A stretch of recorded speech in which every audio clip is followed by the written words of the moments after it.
Welcome to HelloSend. Let's see how to connect HelloSend with Zapier and automate SMS and WhatsApp workflows in minutes.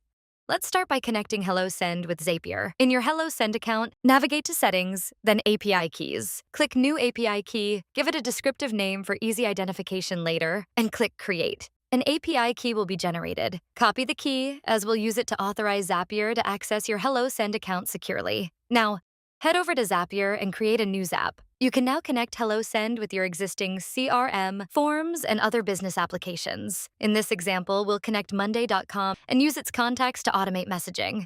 To complete the connection, copy the API access token from your Monday.com account and paste it here to authorize the integration. Next, select the board and choose the field you want to monitor. Then search for HelloSend and select the messaging action you want to perform. To complete the connection, simply paste the API key you copied earlier.